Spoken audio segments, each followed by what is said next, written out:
Salam anak-anak kami sekalian dimanapun berada, semoga dalam keadaan sehat dan tetap semangat. Kali ini Sir Alpen akan melanjutkan materi kita di sejarah kelompok peminatan bagian ketiga dengan topik respon internasional terhadap kemerdekaan Indonesia. Nah, baik, kita perhatikan dulu peta konsep materi kita di bab ini.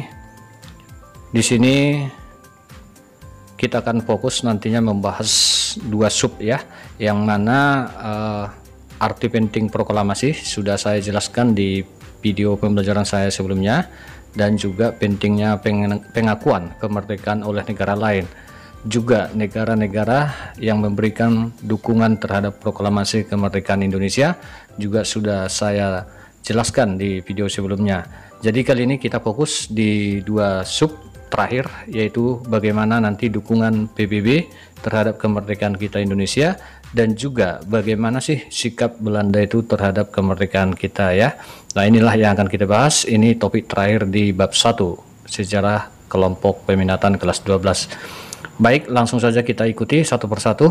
Yang pertama kita bahas dulu peran PBB.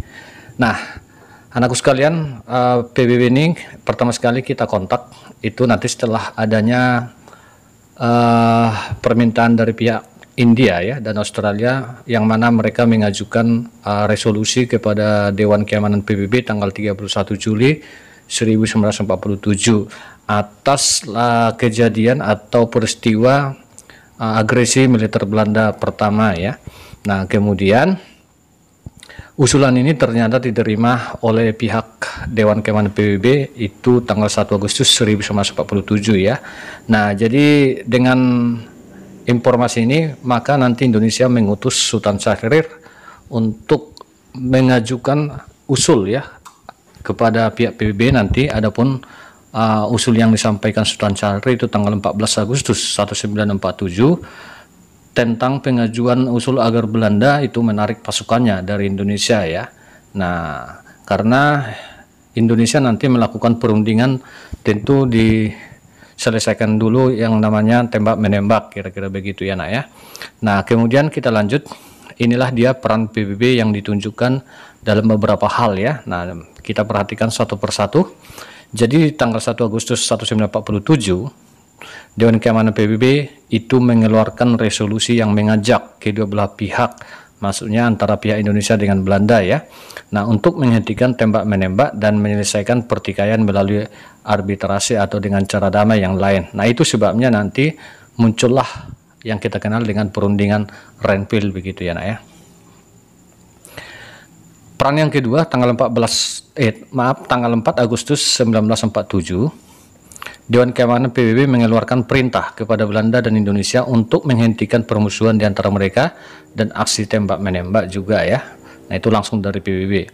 Kemudian yang ketiga juga perannya dapat kita perhatikan di sini. 7 Agustus 1947 pihak PBB itu mulai membahas masalah Indonesia dengan Belanda ya. Nah, dalam agendanya itu 25 Agustus 1947 Dewan Keamanan PBB itu menerima usul Amerika Serikat tentang pembentukan Komisi Jasa Baik. Jadi sudah dipersiapkan oleh pihak PBB sebuah perundingan antara pihak Indonesia dengan Belanda ya, yang kita kenal lah itu nanti dengan istilah Renville ya, di mana di perundingan Renville ini ada 3 negara nanti yang berperan. Yang pertama ada Amerika Serikat sebagai penengah, yang kedua nanti ada Australia itu sebagai pendamping daripada Indonesia, dan yang ketiga Belgia pendamping daripada Belanda pada saat itu ya. Nah, ini dia. Nah, ketiga negara inilah nanti yang disebut dengan KTN ya, Komisi 3 Negara dalam perundingan Renville. Kemudian peran yang lain tanggal 28 Januari 1947, Dewan Keamanan PBB itu mengeluarkan resolusi yang disampaikan kepada Indonesia dan Belanda sebagai berikut ya. Nah, yang pertama mendesak Belanda untuk segera dan sungguh-sungguh menghentikan seluruh operasi militernya ya. Kemudian mendesak Belanda juga untuk membebaskan ya segera tanpa syarat ya presiden dan wakil presiden. Nah, ini kan terjadi pada saat agresi militer Belanda II ya. Nah, yang mana nanti para pimpinan kita itu ditawan oleh pihak Belanda begitu maksudnya. Kemudian pengembalian pemerintahan RI ke Yogyakarta dan membantu pengembalian pegawai-pegawai RI ke Yogyakarta ya. Nah, maksudnya di sini nakku, setelah nanti terjadinya agresi militer Belanda II itu tahun 1948 kan Soekarno dan Hatta itu diasingkan itu ke Danau Toba ya. Nah, kemudian Muhammad Hatta itu ke Bangka.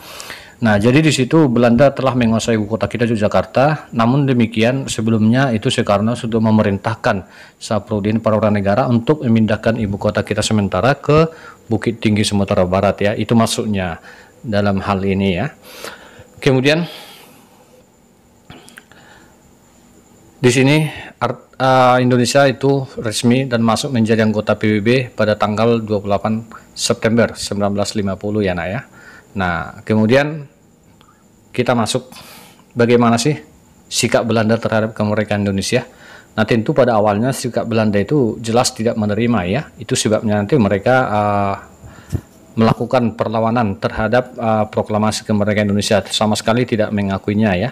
Nah, coba diperhatikan ini kronologisnya ya, sampai nanti Belanda itu mengakui kedaulatan kita. Jadi di tanggal 17 Agustus 1945 kita menyatakan proklamasi ya. Nah, ini kan pernyataan dari kita. Oke. Yang jelas Belanda belum mengakui ini. Nah, sehingga nanti mereka itu datang kembali bersamaan dengan berakhirnya Perang Dunia Kedua ya. Tanggal 16 September 1945 Sekutu Afne Elite Sports Netherlands East Indies ya, atau juga Nica itu mendarat di Jakarta. Nah, tujuan mereka adalah nanti sebenarnya tujuan utamanya adalah untuk menciptakan perdamaian melucuti senjata-senjata Jepang. Namun di belakang itu ternyata Belanda ingin menguasai kembali Indonesia dan tidak mengakui proklamasi kemerdekaan kita ya. Nah, sehingga dengan demikian maka terjadilah pertempuran-pertempuran di berbagai kota atau daerah di Indonesia. Nah, misalnya ada pertempuran Surabaya, Bandung Lautan Api, Medan Area, pertempuran Bali, pertempuran di Ambarawa ya. Nah, jadi pertempuran-pertempuran ini tentu namanya adalah pertempuran demi mempertahankan proklamasi kemerdekaan kita. Nah, pertempuran ini tentu diselesaikan yang pertama dengan munculnya perjanjian Linggarjati ya, yang mana Inggris sebagai penengah di sini ya, nak ya. Nah, salah satu nanti isi daripada perjanjian Linggarjati ini, Belanda mengakui kedaulatan Indonesia atas Sumatera, Jawa, Madura ya, itu isi perjanjiannya. Nah, tentu wilayah kita menurut perjanjian Linggarjati ini semakin sempit. Nah, tentu Indonesia menolak ya. Indonesia menolak. Kemudian perjanjian Linggarjati ini gagal ya. Maka muncullah agresi militer Belanda yang pertama ya, nak ya. Nah, di sini nanti Belanda menyerang pusat-pusat makanan di Indonesia agar kita nanti kewalahan, dan juga rakyat seolah-olah nanti hilang kepercayaan terhadap pemimpin Indonesia Soekarno pada saat itu ya. Namun itu tidak berhasil, kita tetap melakukan perlawanan. Nah, atas agresi militer Belanda II inilah atas terjadinya agresi militer Belanda I ini, maka muncullah nanti resolusi Dewan Keamanan PBB ya, maka muncullah perundingan yang kedua yang disebut Renville ya. Nah, yang mana perjanjian langsung dilaksanakan di atas kapal US Renville Amerika Serikat ya, nak ya.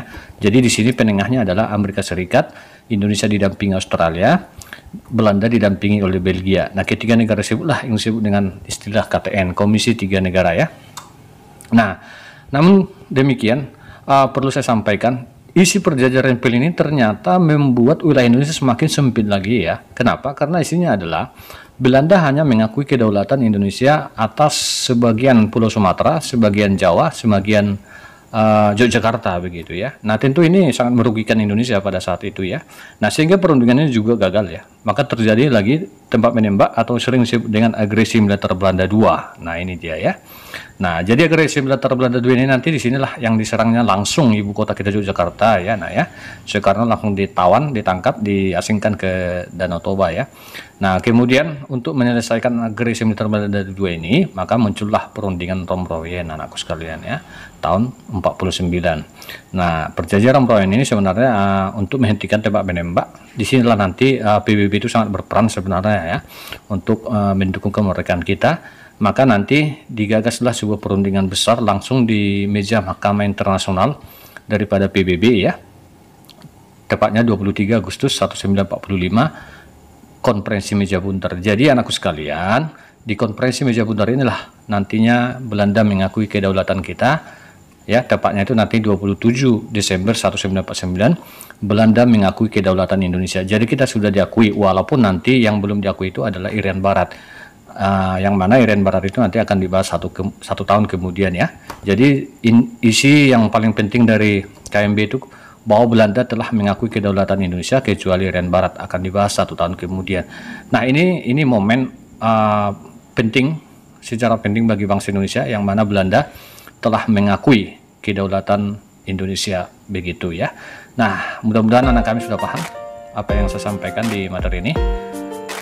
Salam jas merah, tetap semangat, tambah ilmunya, dibaca referensi yang lain.